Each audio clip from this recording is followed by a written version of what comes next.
Une des questions difficiles qui concerne l'emploi des adverbes dans la phrase, c'est leur position. Dans ce diaporama, nous allons apprendre avec vous à mettre correctement les adverbes dans la phrase. Nous savons déjà que les adverbes peuvent se rapporter aux différents éléments de la phrase, aux verbes, aux adjectifs ou aux autres adverbes. Ainsi, la position de l'adverbe dans la phrase dépend des éléments auxquels il se rapporte. Si l'adverbe modifie le sens d'un adjectif ou d'un autre adverbe, nous allons le placer devant l'adjectif et devant l'adverbe. Par exemple, il est follement étonné. Dans cette phrase, l'adverbe follement modifie l'adjectif étonné. C'est pour cette raison que nous mettons le follement devant étonné. Un autre exemple, tu es trop souvent en retard. Dans cette phrase, nous observons l'adverbe trop qui se rapporte à l'autre adverbe souvent et se place devant cet adverbe. En général, le plus souvent, nous utilisons les adverbes avec le verbe. Considérons maintenant en détail la place des adverbes par rapport au verbe. Ici, il faut faire la distinction entre les verbes conjugués et les infinitifs. Parlons tout d'abord de la place des adverbes par rapport aux verbes conjugués. Ce qui est nécessaire à retenir, c'est qu'on ne mettra jamais un adverbe devant un verbe conjugué. Faites-y attention, s'il vous plaît. Si l'adverbe modifie un verbe employé au temps simple, il suit le verbe.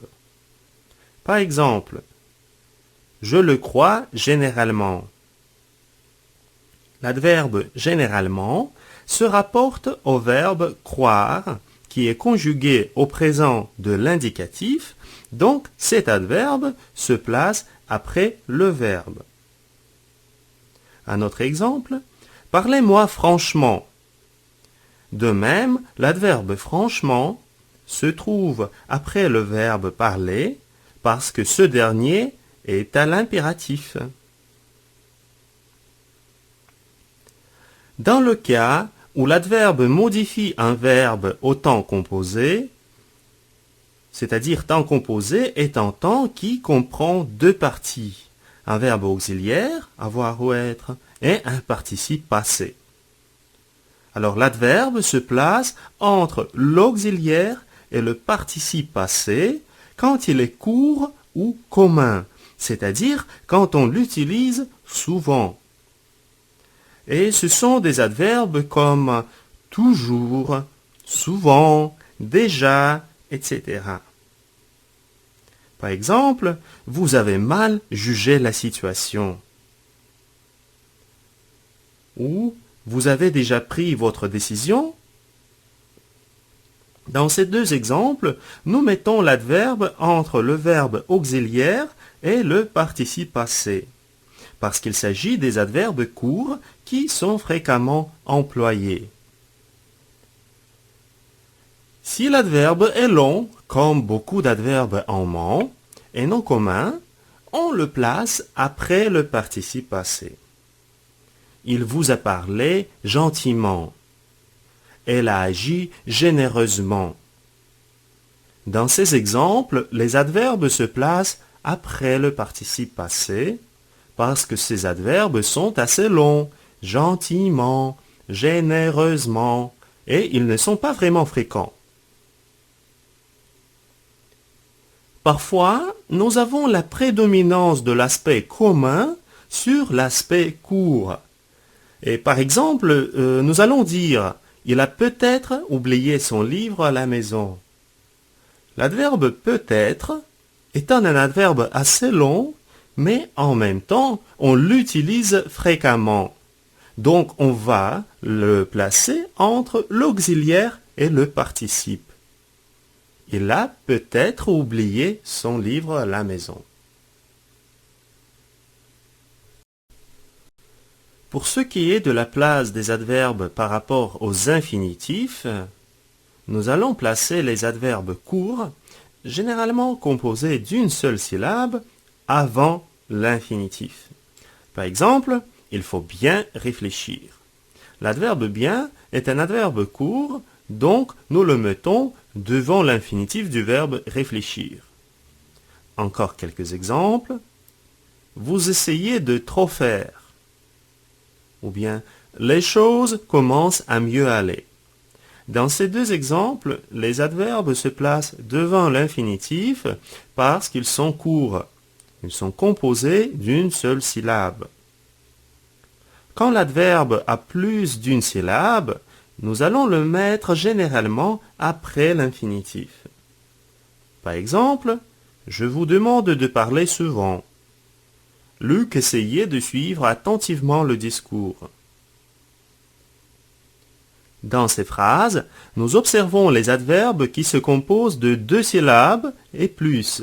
Donc, nous les mettons après l'infinitif. Parler souvent, suivre attentivement. Je voudrais préciser que cette règle n'est pas stricte.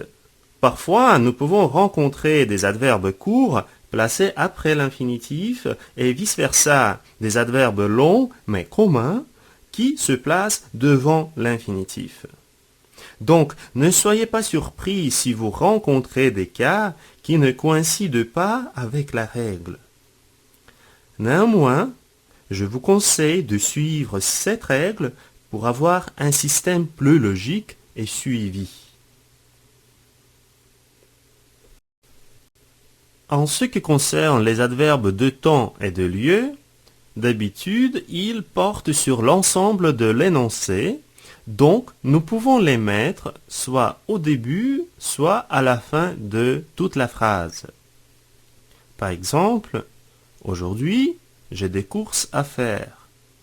Notez que nous mettons une virgule après l'adverbe quand il se place au début de la phrase.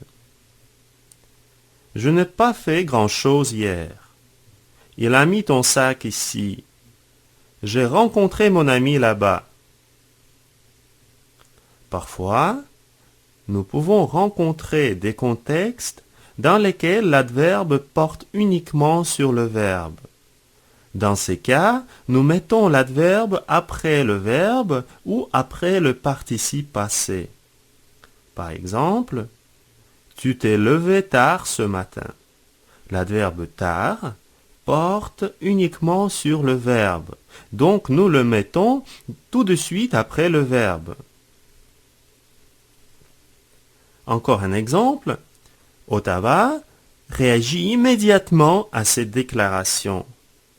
Comme l'adverbe immédiatement modifie seulement le verbe réagir, nous le mettons après ce verbe.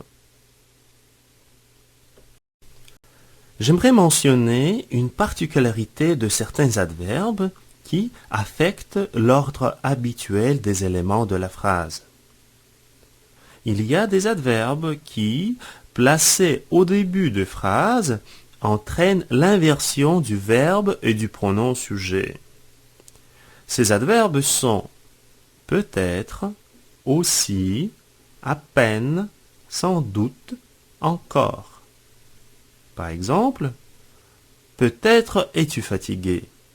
Notez, ce n'est pas une question. Tout simplement, on fait une inversion. On peut aussi éviter l'inversion verbe-sujet en plaçant l'adverbe tout de suite après le verbe conjugué. Tu es peut-être fatigué.